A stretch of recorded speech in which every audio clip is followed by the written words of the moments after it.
తిరుపతి లడ్డూలో జంతువుల కొవ్వని, Pig fat అని, కౌ ఫ్యాట్ అని, ఫిష్ ఆయిల్ అని ఒక దుర్మార్గమైన దుష్ప్రచారం పాలకపక్షం చేస్తున్న వేళ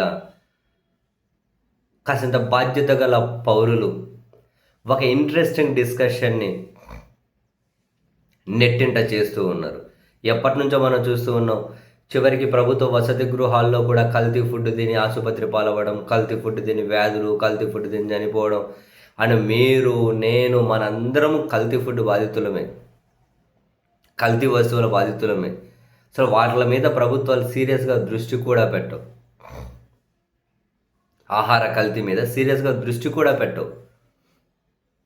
ఇక్కడేమో లేని దాన్ని జంతువుల కొవ్వని దుష్ప్రచారం చేస్తూ ఉన్నారు. సో ఈ అంశాన్ని నెట్టింట చర్చ చేసే క్రమంలో ఇంట్రెస్టింగ్గా చంద్రబాబు నాయుడు గారి కుటుంబ ఆధ్వర్యంలో నడిచే హెరిటేజ్కి సంబంధించిన పెరుగు ఏదైతే ఉందో ఆ పెరుగు నాసిరకంగా ఉంది అని కేంద్ర ప్రభుత్వ ఆధ్వర్యంలో నడిచే ప్రభుత్వ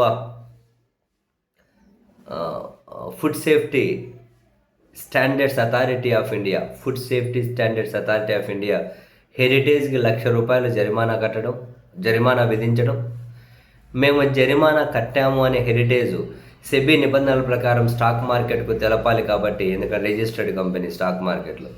సో స్టాక్ మార్కెట్కు మేము కట్టాము, అది మాకు చిన్నాము అంటే మా కంపెనీ మీద ఆర్థిక ప్రభావం ఏమి చూపించదు అని హెరిటేజ్ స్టాక్ మార్కెట్కి చెప్పడం, ఈ 2 డాక్యుమెంట్లు కూడా నెట్టింట చక్కర్లు కొడుతూ ఉన్నాయి. పోయిన నెలలు అంట ఇది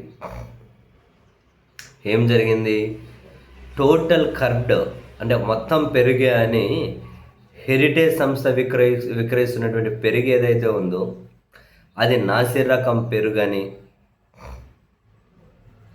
అందులో ఉండాల్సిన ఫ్యాట్ కనీస స్థాయిలో కూడా లేదు అని food safety standards authority of India స్పష్టం చేసుకుంటూ ఇది ఒక నాసిరకం సబ్స్టాండర్డ్ అని చెప్పి ఒక ముద్ర వేసి ఇలాంటి ఉత్పత్తులు విక్రయిస్తున్నందుకు ₹1,00,000 జరిమానా చెల్లించాలి అని చెప్పి వాళ్ళకు గత నెలలో నోటీస్ ఇచ్చింది హెరిటేజ్కి. సో దానికి వాళ్ళు ₹1,00,000 చెల్లించి ఆ సమాచారాన్ని స్టాక్ మార్కెట్కి కూడా తెలియజేశారు.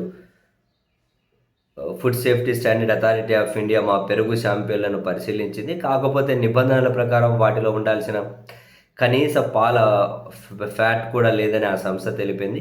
ఈ మేరకు మా కంపెనీకి నోటీసులు వచ్చాయి, ₹1,00,000 జరిమానా విధిస్తే మేము దాన్ని చెల్లించామని చెప్పి స్టాక్ మార్కెట్,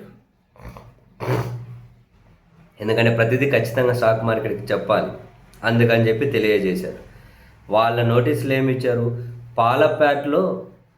పాలకు సంబంధించిన ఫ్యాట్లో ఏ చిన్న తేడాలు ఉన్నా అది చాలా సీరియస్ విషయం, అలాంటిది పెరుగులో కనీస స్థాయిలో కూడా మిల్క్ ఫ్యాట్ లేదంటే ఇది చిన్న విషయం కాదు, ఎందుకంటే పాలతోనే కదా పెరుగు తయారవుతుంది, అందుకే మేము తరచూ శాంపిళ్ళు తీసుకుంటుంటాం, హెరిటేజ్ పెరుగు నాసిరకం అని తేలడంతో జరిమానా కూడా విధించాము అని ఫుడ్ సేఫ్టీ వర్గాలు తెలిపాయి.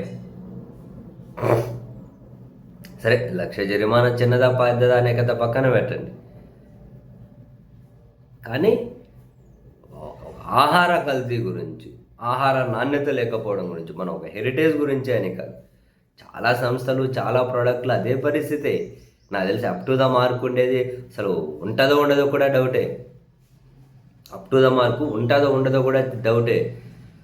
సో ఆహార నాణ్యత మీద దృష్టి పెట్టి నిర్ణయాలు తీసుకోవాల్సిన ప్రభుత్వాలేమో రాజకీయ ప్రయోజనాల కోసం ఏమీ లేని దగ్గర కూడా జంతువుల కొవ్వు ఉందని చెప్పి దుష్ప్రచారం చేసుకుంటూ కాలం వెళ్ళదీస్తూ ఉన్నారు.